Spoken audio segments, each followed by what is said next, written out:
ओम शांति। बाबा good morning. आज बाबा के 2 सितंबर 2024 के महावाक्य हैं। बाबा ने सार में कहा, मीठे बच्चे, जैसे तुम्हें निश्चय है कि ईश्वर सर्वव्यापी नहीं, वो हमारा बाप है, ऐसे दूसरों को समझाकर निश्चय कराओ, फिर उनसे ओपिनियन लो। बाबा ने प्रश्न पूछा, बाप अपने बच्चों से कौन सी बात पूछते हैं जो दूसरा कोई नहीं पूछ सकता? तो बाबा ने उत्तर में कहा, बाबा जब बच्चों से मिलते हैं तो पूछते हैं, बच्चे पहले तुम कब मिले हो? जो बच्चे समझे हुए हैं वो झट कहते हैं, हाँ बाबा हम 5000 वर्ष पहले आपसे मिले थे। क्योंकि बाबा कहते हैं कल्प कल्प का ये ड्रामा है, रिपीट हो रहा है। कल पहले भी मिले थे, आज भी मिले, कोई पहली बार नहीं मिल रहे हो। तो जिसको ये बात समझ में आई है वो तो बाबा को कहते हैं, भले इस कल्प में पहली बार मिले हैं, लेकिन हम कल्प कल्प आपसे मिले हैं, पहले भी मिले थे, आज भी मिले। जो नहीं समझते हैं वो मूंझ जाते हैं। बाबा ऐसे पूछते थे साकार में पहले, जब भी कोई बाबा से मिलते थे तो भले पहली बार ही गए हो, लेकिन इस कल्प में पहली बार गए हो, परंतु हमारा तो कल्प कल्प का ड्रामा में नूंद है बाबा से मिलने का। तो बाबा हाँ हम पहले भी मिले थे, कल्प पहले भी मिले थे। ऐसा प्रश्न पूछने का अक्ल दूसरे किसी को भी आएगा नहीं। बाप ही तुम्हें सारे कल्प का राज समझाते हैं। ओम शांति। रूहानी बच्चों प्रति रूहानी बेहद का बाप समझाते हैं। यहाँ तुम बाप के सामने बैठे हो, घर से निकलते ही इस विचार से हो कि हम जाते हैं शिव बाबा के पास, जो ब्रह्मा के रथ में आकर हमको स्वर्ग का वर्षा दे रहे हैं। हम स्वर्ग में थे, फिर 84 का चक्र लगाकर अभी नरक में आकर पड़े हैं। और कोई भी इस सत्संग में किसी की बुद्धि में भी ये बातें नहीं होंगी। तुम जानते हो हम शिव बाबा के पास जाते हैं, जो इस रथ में आकर पढ़ाते भी हैं। वो हम आत्माओं को साथ ले जाने आए हैं। बेहद के बाप से ज़रूर बेहद का वर्षा मिलना है। ये तो बाप ने समझाया है कि मैं सर्वव्यापी नहीं हूँ। सर्वव्यापक तो 5 विकार हैं, तुम्हारे में भी 5 विकार हैं, इसलिए तुम महान दुखी हुए हो। अब ईश्वर सर्वव्यापी नहीं है, ये ओपिनियन ज़रूर लिखवाना है। तुम बच्चों को तो पक्का निश्चय है कि ईश्वर बाप सर्वव्यापी नहीं है। बाप सुप्रीम बाप है, सुप्रीम टीचर, सुप्रीम गुरु भी है, बेहद का सदगति दाता है, वही शांति देने वाला है। और कोई जगह ऐसे ख्यालात कोई नहीं करता है कि क्या मिलना है। सिर्फ कन्नरस, रामायण, गीता आदि जाकर सुनते हैं, बुद्धि में अर्थ कुछ भी नहीं। आगे हम परमात्मा सर्वव्यापी कहते थे, अब बाप समझाते हैं ये तो झूठ है, बड़ी गलानी की बात है। तो ये ओपिनियन भी बहुत ज़रूरी है। आजकल जिनसे तुम ओपनिंग आदि कराते हो, वो लिखते हैं ब्रह्मा कुमारियाँ अच्छा काम करती हैं, बहुत अच्छी समझानी देती हैं, ईश्वर को प्राप्त करने का रास्ता बताती हैं, इससे लोगों के दिल पर अच्छा असर पड़ता है। बाकी ये ओपिनियन कोई भी लिख कर देते कि दुनिया भर में जो मनुष्य मात्र कहते हैं कि ईश्वर सर्वव्यापी है, ये बड़ी भूल है। ईश्वर तो बाप, टीचर और सतगुरु है। एक तो मुख्य बात है ये। दूसरा फिर ओपिनियन चाहिए कि इस समझाने से हम समझते हैं गीता का भगवान श्री कृष्ण नहीं है। भगवान कोई मनुष्य या देवता को नहीं कहा जाता। बाबा कहते ऐसा ओपिनियन लिखना चाहिए उनको। बाकी ऐसा तो कहते हैं जब भी किसी को ओपनिंग के लिए बुलाते हैं तो ये बहुत अच्छा रास्ता बताती हैं, ये भगवान से, ईश्वर से प्राप्त होने के लिए रास्ता बताती हैं, अच्छा काम करती हैं, ये तो ठीक है। लेकिन बाबा कहते परमात्मा सर्वव्यापी नहीं है, गीता का भगवान श्री कृष्ण नहीं, ऐसा वो लोग लिखने चाहिए। वो हमारा बाप, टीचर और गुरु है। उस बाप से ही शांति और सुख का वर्षा मिलता है। ऐसे ओपिनियन लेनी चाहिए। अभी जो तुम ओपिनियन लेते हो वो कोई काम की नहीं लिखते हैं। हाँ, इतना लिखते हैं कि यहाँ शिक्षा बहुत अच्छी देते हैं। बाकी मुख्य बात जिससे ही तुम्हारी विजय होनी है वो लिखवाओ कि ये ब्रह्मा कुमारियाँ सत्य कहती हैं कि ईश्वर सर्वव्यापी नहीं है, वो तो बाप है, वही बाप, वही गीता का भगवान है। बाप आकर भक्ति मार्ग से छुड़ाए ज्ञान देते हैं। ये भी ओपिनियन ज़रूरी है कि पतित पावनी गंगा पानी की गंगा नहीं है, परंतु एक बाप है। कितनी बड़ी बड़ी बातें तीनों ही।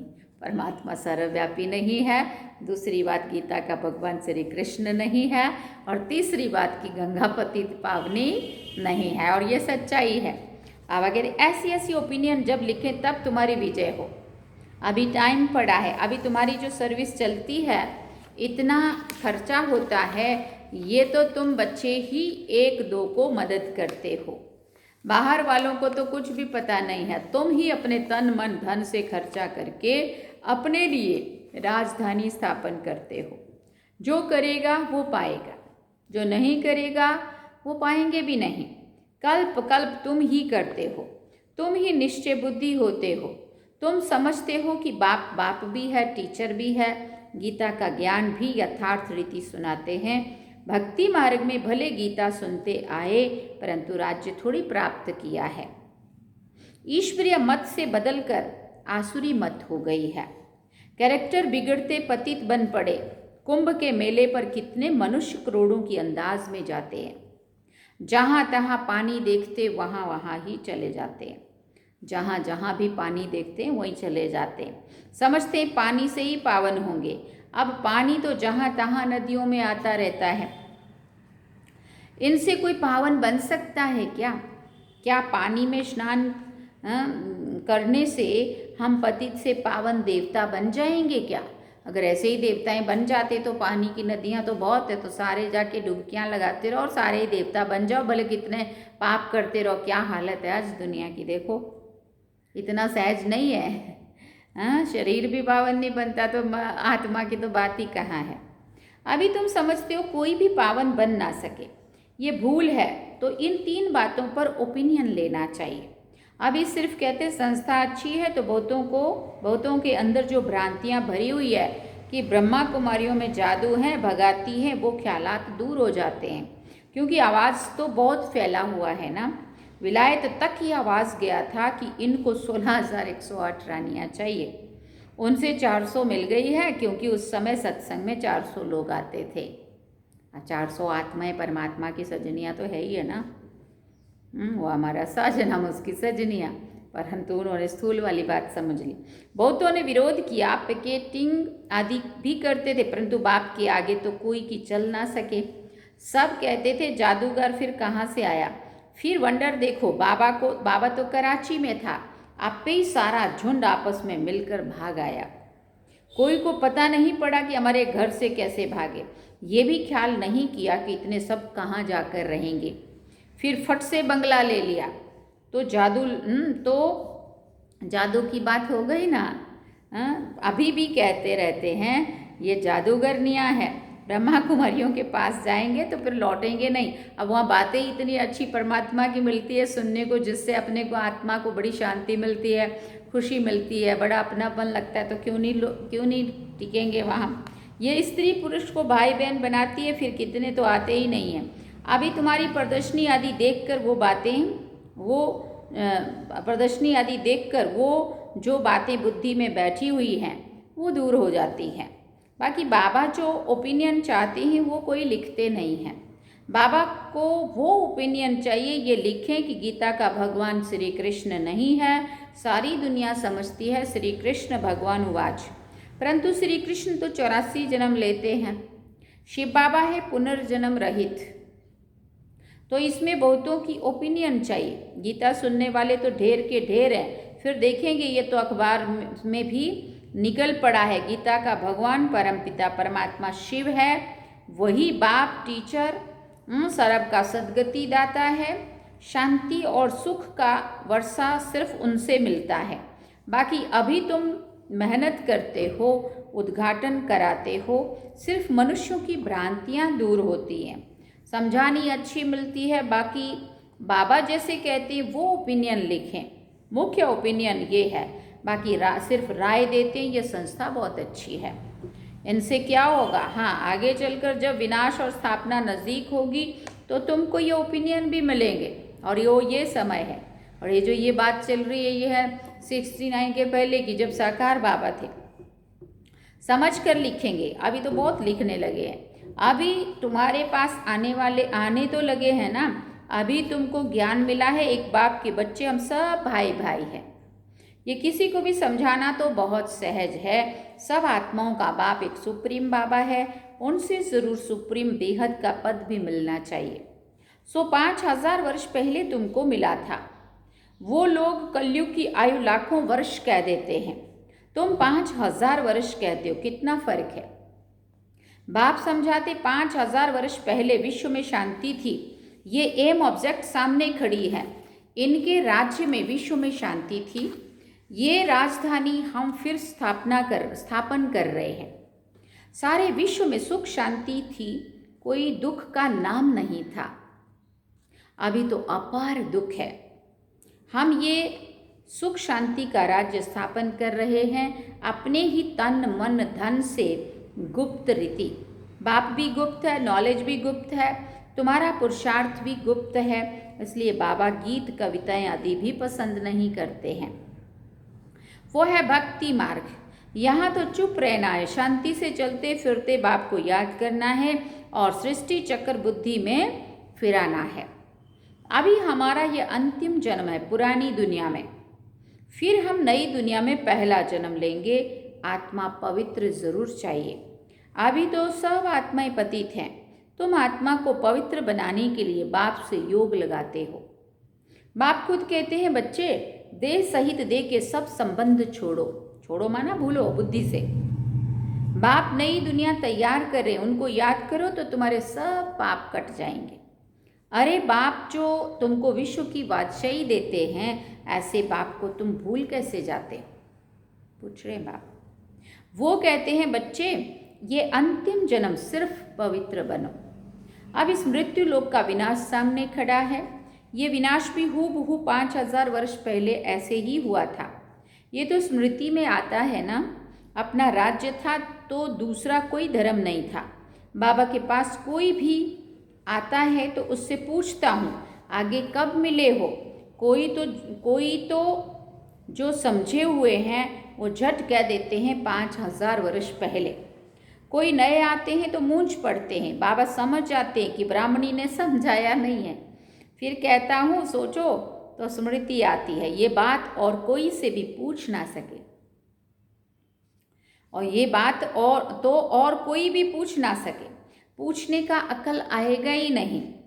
वो क्या जाने इन बातों से। आगे चलकर तुम्हारे पास बहुत आकर सुनेंगे। ये तब कहा था जो आज हो रहा है।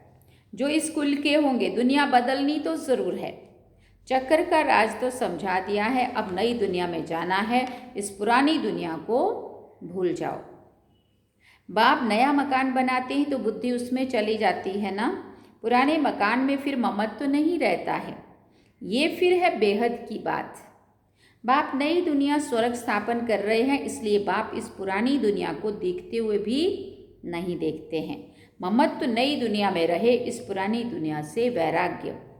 वो तो हठ योग से हद का संन्यास कर जंगल में जाकर बैठते हैं। तुम्हारा तो है सारी पुरानी दुनिया से वैराग्य। इसमें तो अथाह दुख है। नई सत्युगी दुनिया में अपार सुख है, तो ज़रूर उनको याद करेंगे। यहाँ तो सब दुख देने वाले हैं। माँ बाप आदि सब विकारों में फंसा देंगे। बाप कहते काम महाशत्रु है, उनको जीतने से ही तुम जगत जीत बनेंगे। ये राजयोग बाप सिखलाते हैं, जिससे हम ये पद पाते हैं। बोलो हमको स्वप्न में भगवान कहते हैं पावन बनो तो स्वर्ग की राजाई मिलेगी। तो अब मैं एक जन्म अपवित्र बन अपनी राजाई गंवाऊंगी थोड़ी। इस पवित्रता की बात पर ही झगड़ा चलता है। द्रौपदी ने भी पुकारा है, ये दुशासन हमको नगन करते हैं। ये भी खेल दिखाते हैं कि द्रौपदी को श्री कृष्ण ने 21 साड़ियाँ देते हैं। श्री कृष्ण द्रौपदी को 21 साड़ियाँ देते हैं। अब वो 21 साड़ियाँ माना भी 21 जन्मों तक इस देह भान से छुड़ा देते हैं और सुरक्षित कर देते हैं, देवात्मा बना देते हैं, जहाँ कोई लाज लूट नहीं सकता है। 21 साड़ियाँ दी, माना 21 जन्मों के लिए मनुष्य से देवता बना दिया। देखो, बोला श्री कृष्ण साड़ियाँ देता रहा और वो उसको लपेटती रही अपने आप। ऐसा कभी होता है क्या? बाबा कहते उसका भाव अर्थ होता है ना कुछ ना कुछ। अब बाप बैठ समझाते कि कितनी दुर्गति हो गई है, अपार दुख है ना, सतयुग में अपार सुख था, अब मैं आया हूँ अनेक अधर्म का विनाश और एक सत्य धर्म की स्थापना करने। तुमको राज्य भाग्य देकर वानप्रस्थ में चले जाएंगे, आधा कल्प फिर मेरी दरकार ही नहीं पड़ेगी, तुम कभी भी याद नहीं करेंगे। तो बाबा समझाते तुम्हारे लिए जो सबके मन में उल्टा वाइब्रेशन है कि वो निकल कर ठीक हो रहा है, बाकी मुख्य बात है ओपिनियन लिखा लो, ईश्वर सर्वव्यापी नहीं है। उसने तो आकर राजयोग सिखाया है। अगर वो सर्वव्यापी है तो कहाँ से आके राजयोग सिखाने की बात की है ना। पतित पावन भी बाप है, पानी की नदियाँ थोड़ी पावन बना सकेंगी। फिर बाबा ने कहा पानी तो सब जगह होता है, तो जो जो जहाँ जहाँ है वहीं वहीं डुबकी लगा लो और पावन बन जाओ, पाप करते रहो, डुबकियाँ लगाते रहो। वही तो समझते लोग, सीधा सीधा वो क्या कहते सहज सा रास्ता। अब बेहद का बाप कहते हैं अपने को आत्मा समझो, देह सहित देह के सब संबंध छोड़ो, आत्मा ही एक शरीर छोड़ दूसरा लेती है। वो फिर कह देते हैं आत्मा तो निर्लेप है, आत्मा सो परमात्मा, ये भक्ति मार्ग की बातें हैं। बच्चे कहते हैं बाबा याद कैसे करें? अरे अपने को आत्मा तो समझते हो ना, आत्मा कितनी छोटी बिंदी है, तो उनका पाप भी इतना छोटा होगा, वो पुनर्जन्म में नहीं आता है। ये बुद्धि में ज्ञान है, बाप याद क्यों नहीं आएगा? चलते फिरते बाप को याद करो। क्या करना है? चलते फिरते बाप को याद करो। अच्छा बड़ा रूप ही समझो बाप का, परंतु याद तो करो ना, याद तो एक को करो ना, तो तुम्हारे पाप कट जाएं। और तो कोई उपाय नहीं है। जो समझते हैं वो कहते हैं बाबा आपकी याद से हम पावन दुनिया विश्व के मालिक बनते हैं, तो हम क्यों नहीं याद करेंगे? एक दो को भी याद दिलाना है तो पाप कट जाए। अच्छा मीठे मीठे सिकिल दे बच्चों प्रति माता पिता बाप दादा का याद प्यार और गुड मॉर्निंग। रूहानी बाप की रूहानी बच्चों को नमस्ते। हम रूहानी बच्चों की रूहानी माता पिता बाप दादा को दिलवा जान सिकवा प्रेम से याद प्यार गुड मॉर्निंग नमस्ते। थैंक यू बाबा, शुक्रिया बाबा। धारणा के लिए मुख्य सार है। पहला पॉइंट, जैसे बाप और नॉलेज गुप्त है ऐसे पुरुषार्थ भी गुप्त करना है। गीत कविताओं आदि के बजाय चुप रहना अच्छा है। शांति में चलते फिरते बाप को याद करना है। दूसरी बात, पुरानी दुनिया बदल रही है, इसलिए इससे ममत्व निकाल देना है, इसे देखते हुए भी नहीं देखना है। बुद्धि नई दुनिया में लगानी है। वरदान में बाबा ने कहा ब्राह्मण जन्म की विशेषता को नेचुरल नेचर बनाने वाले सहज पुरुषार्थी भव। ब्राह्मण जन्म की विशेषता को नेचुरल नेचर बनाने वाले क्या कहा? सहज पुरुषार्थी भव। ब्राह्मण जन्म भी विशेष, ब्राह्मण धर्म और कर्म भी विशेष अर्थात सर्वश्रेष्ठ है, क्योंकि ब्राह्मण कर्म में फॉलो साकार ब्रह्मा बाप को करते हैं। तो ब्राह्मणों की नेचर ही विशेष नेचर है। साधारण व मायावी नेचर ब्राह्मणों की नेचर नहीं है। सिर्फ यही स्मृति स्वरूप में रहे कि मैं विशेष आत्मा हूँ। ये नेचर जब नेचुरल हो जाएगी तब बाप समान बनना सहज अनुभव करेंगे। स्मृति स्वरूप सो समर्थी स्वरूप बन जाएंगे। यही सहज पुरुषार्थ है। स्लोगन में बाबा ने कहा पवित्रता और शांति की लाइट चारों ओर फैलाने वाले ही कौन है? लाइट हाउस हैं। पवित्रता और शांति की लाइट चारों ओर फैलाने वाले ही कौन है? लाइट हाउस हैं। अच्छा, ओम शांति।